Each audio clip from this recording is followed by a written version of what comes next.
Bueno, continuamos con discursos del libro de Apocalipsis en el capítulo 17.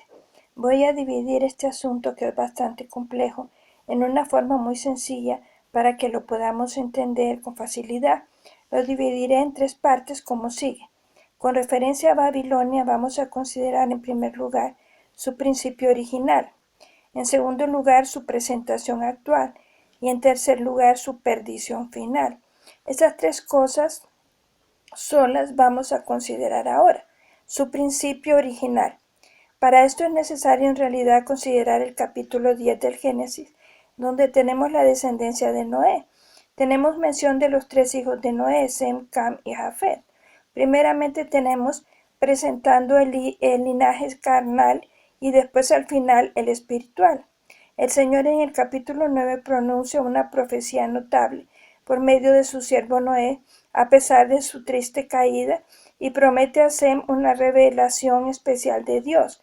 A Jafet promete un gran extendimiento en toda la tierra, y a Cam profetiza que quedaría bajo la maldición en la cual había incurrido.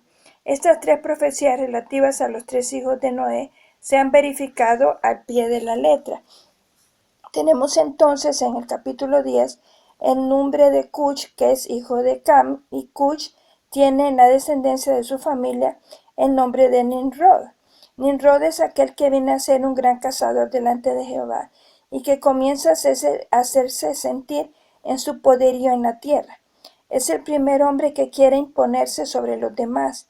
Es un verdadero representante de lo que podríamos llamar dictador. Él quiere hacerse prepotente. El nombre Nimrod significa cazador de leopardos.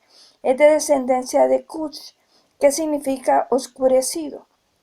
Y este es un hombre que en vez de recibir beneficios del sol se oscurece, y se puede decir que rechaza los rayos del mismo sol y en cierto sentido convierte la luz en oscuridad. Bastante significativo es todo esto.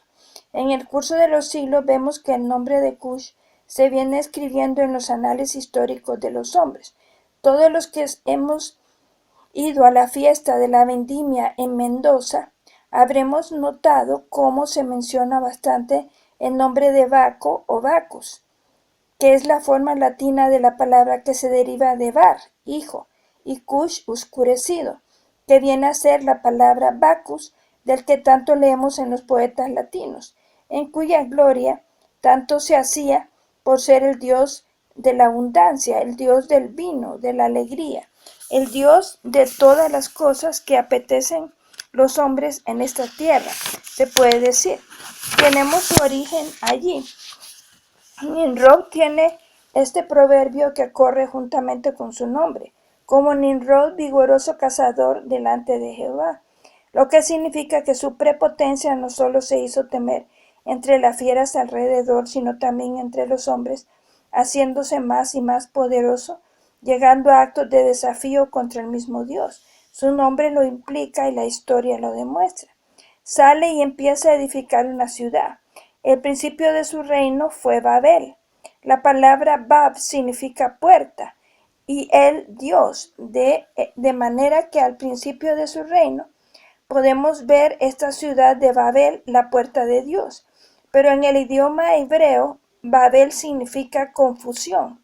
Tenemos entonces dos cosas reunidas en este nombre mismo mítico de Babel. Vemos así el principio de ese imperio. Los hombres, como vemos en el capítulo 11, comenzaron a edificar la torre de Babel, y ahí Dios los esparció sobre la faz de la tierra, confundiendo sus lenguas. Babel es la cabeza del imperio de Nimrod. Nimrod se casa con una mujer bastante afamada en la historia, Semiramis. Notemos que la primera sílaba es Sem, el nombre de uno de los hijos de Noé, y significa señal o nombre o renombre. Y ahora tenemos lo que podríamos llamar una imitación. En vez de Sem, la revelación de Dios conservada en su descendencia, tenemos a uno que se llama Nimrod, rebelde, que hace un acto de desafío a Dios y se asocia con otro nombre, se casa con Semiramis, que es Sem y Ramis, la prueba o signo de religión, y tiene comienzo lo que se llama los misterios babilónicos. Así principia el sistema de una religión contraria a Dios, a la voluntad revelada de Dios. Semiramis se casa con Nimrod, con referencia seguramente a Génesis 3:15, donde tenemos la promesa de la simiente de la mujer.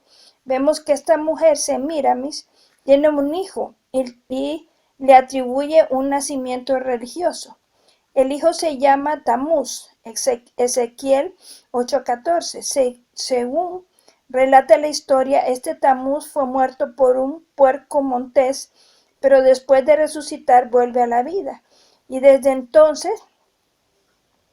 desde aquellos tiempos cobran significado diferentes símbolos, como ser el huevo que llega a ser el símbolo de la vida que viene de lo que es aparentemente muerto.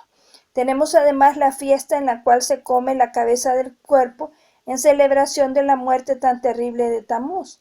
Además tenemos el uso del siempreverde o muérdago, y desde aquellos tiempos podemos ver el crecimiento del signo de la cruz, porque la palabra Tammuz principia con la letra T, y aún en la escritura moderna la T casi forma una cruz, siendo Semiramis una mujer tan notable, con un hijo que parece milagroso. Naturalmente cunde este gran culto en todas las provincias limítrofes, y de ahí la adoración de la mujer con el niño en brazos que se establece. Entre los egipcios tenemos a Osiris e Isis, la misma figura de la mujer y la criatura. Entre los griegos tenemos la misma cosa con otros nombres, Afrodita y Eros. Y entre los romanos, Venus y Cupido. Y así se van extendiendo esta religión babilónica en diferentes disfraces, pero siempre con el mismo fundamento. Poco a poco se va haciendo conocer este culto babilónico en todas partes, pero naturalmente el pueblo de Israel, cercado como se encuentra por el santo mandamiento de Dios, por la ley espiritual, se encuentra aislado de los demás pueblos y conserva por más tiempo el conocimiento del único Dios verdadero. Pero hay una gran tentativa de introducir este culto entre los israelitas, y viene Jezabel en los tiempos de Acab, rey de Israel, para introducir por viva fuerza el culto de Baal y Astarot, la religión de los de Sidón. Después de esto se introduce en el reino hermano de Judá, y vemos así que Israel mismo queda corrompido por este culto babilónico. En fin, podemos ver en la historia de Israel el nombre de Babilonia tiene un significado bastante fatídico. Al principio de su historia, cuando ya van entrando en la tierra y ganan la primera victoria en Jericó, viene a realizarse el pecado de Acán. Vio no solo el lingote de oro, sino un manto babilónico, y por amor a este manto, entre otras cosas, él pierde la vida, habiendo sido causa de la primera derrota a mano de los enemigos. Al finalizar su historia en la tierra de Canaán, vemos a los israelitas con las arpas colgadas de los sauces, cautivos en la tierra de Babilonia. Ahí han perdido todo testimonio para Dios y todo contentamiento y felicidad en el Señor. Triste condición, la del pueblo de Dios al lado de los ríos de Babilonia. Satanás siempre tiene su manera de imitar lo que es verdadero, lo que es de Dios. Todavía podemos ver rasgos de la religión babilónica en el día de hoy. No puedo añadir más en estos momentos acerca del principio original de Babilonia. Creo que he dicho lo suficiente para que nos demos cuenta de que se trata en los misterios de Babilonia de un desafío contra Dios, de una religión que es una imitación de las promesas de Dios y consiste en cosas que son completamente ajenas a la voluntad de Dios, las abominaciones en conexión con toda clase de idolatría que se introducen con la adoración de Baal, Astarot y Tamuz. Hemos visto el origen de varias costumbres que todavía podemos observar en muchas partes del mundo. Esto entonces nos lleva a la segunda consideración, su presentación actual. Creo que no es necesario decir que entre las religiones profesadas en el día de hoy podemos distinguir con bastante facilidad las cosas que tuvieron su origen en Babilonia. Todavía podemos ver el signo de la cruz usada en esta forma como si el signo tuviera alguna virtud en sí. Hay dos grandes errores más que se cometen hoy en día. Uno de ellos es la presentación de la cruz pero sin Cristo, y el otro es la presentación de Cristo sin la cruz. Con esto no decimos nada de crucifijos, pero decimos mucho acerca del uso de símbolos vacíos. Babel, la imitación de la revelación de Dios, se convierte en confusión que nos hace ver una gran mezcla del paganismo reinante en el mundo en general, con algunos resabios de la religión de los judíos, la religión revelada por la providencia de Dios. Tenemos, por ejemplo, en conexión con esta idolatría la adoración del sol, y por lo tanto los dedicados a este culto tenían una marca en la cabeza que figuraba el sol con sus rayos. Eran los sacerdotes del sol. Tenían la costumbre de poner el rostro hacia el oriente y hacer inclinaciones de reverencia por nacer ahí el sol. Por esto observaban esta postura de reverencia hacia ese lado. Este mismo rito lo podemos observar aún hoy en muchas iglesias que se llaman cristianas. Hay ciertos prelados que tienen sus vestimentas sagradas modeladas, algunas en las vestimentas del sumo sacerdote de Israel, y también la mitra, aunque esta no sigue el modelo que tenemos en el libro de Éxodo. Ahí tenemos un turbante, pero entre los sacerdotes de hoy, la mitra tiene la forma que representa la cabeza de pez. Esto es lo que podemos observar entre los filisteos, que tenían su religión fenicia y tienen a Dagón, que es en parte pez y en parte hombre. La parte superior es de pez y con la boca abierta. Naturalmente, los sacerdotes dedicados a este culto tendrían su mitra en la forma significativa del objeto de su adoración. Y vemos que ellos tratan de establecer este sistema como el culto de Dios.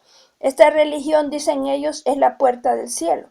Efectivamente, cuando rechazan las escrituras, podemos ver que tienen el engaño de la serpiente. Son los resabios de esas religiones paganas, en una gran mezcolanza. Vemos que para poder seguir en este culto falso, tenían que empezar por ser adeptos de esta religión. ¿Y cómo fueron hechos adeptos? Por el agua. El bautismo tiene que ser el primer rito para estos adoradores, y así se forma el primer círculo. Se introduce en el segundo círculo, más bien tomando de lo que se podría llamar un alimento sagrado. Un poco de este alimento sagrado ingerido demuestra que han llegado al segundo grado. Así siguen con una cosa, después con otra y luego con otra, iniciación tras iniciación, y hoy podemos ver más o menos el mismo simbolismo, no en una religión sola, sino en varias. Se pueden observar estas marcas distintivas entre los hindúes en la India, entre los budistas. Todas las religiones humanas son religiones de buenas obras. El hombre tiene que realizar sus buenas obras para adquirir méritos y poder pasar por los portales celestiales. Así, en diferentes países del mundo, en diferentes formas y con diferentes nombres, podemos ver cómo está trastornada y tergiversada la revelación de Dios en una forma pagana que, sin embargo, ha sido adoptada por muchas religiones. Y seguiremos con la perdición final de Babilonia. Que el Señor los bendiga.